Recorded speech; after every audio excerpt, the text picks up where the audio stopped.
1 kilo şeker tozundan və 1 stəkan sudan ibarət olan bir şərbət hazırlayırıq. Şərbət hazır olana qədər ərikləri təmizləyəcəyik.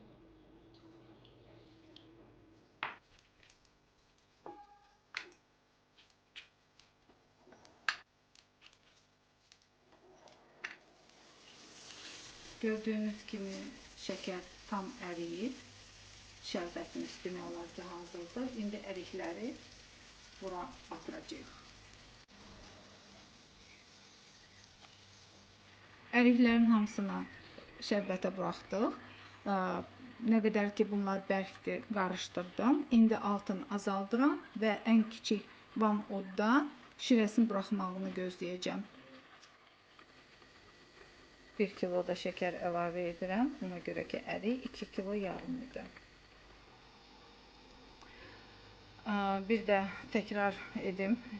2 kilo yarım əriyə 2 kilo şeker istifadə ettim. Öncə 1 kilo, sonra da daha 1 kilogram əlavə ettim. İndi çox iti ateşdə bunu 1-2-3 dəqiqə qaynadıb söndürəcəm. Soğuyana qədər saxlayacağım. Sonra davam edəcəm. Söndürürəm. Gördüyünüz kimi bizim əriklər artıq soyuyub və onu aş süzənə keçirdirəm ki, artıq şirəsi süzülsün.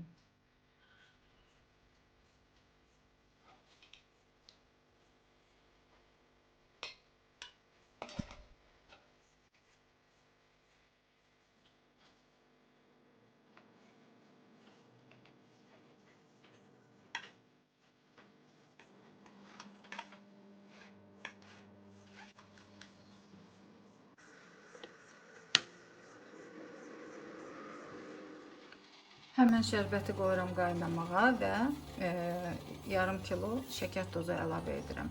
Qaynayan kimi ikinci partiyanı ora daxil edəcəm. Şərbətimiz qaynara düşdü. Ərikləri indirirəm şirəyə.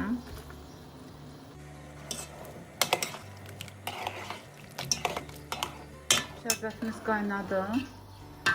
Altın keçirirəm və ərikləri soymağa buraxıram. Əriklər soyudu. İndi ikinci dəfə altın yandırıram. Qaynayan kimi 1 dəqiqə qaynadıb altın yenidən keçirəcəm. Altın keçirəcəm və qoyacağım soymağa.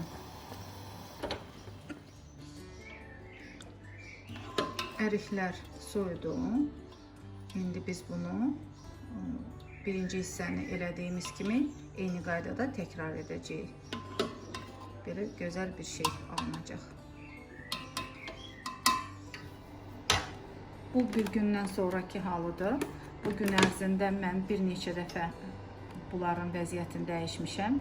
Altı üstü eləmişəm ki, həm yapışmasın, həm eyni bərabərdə, eyni qaydada qurusun.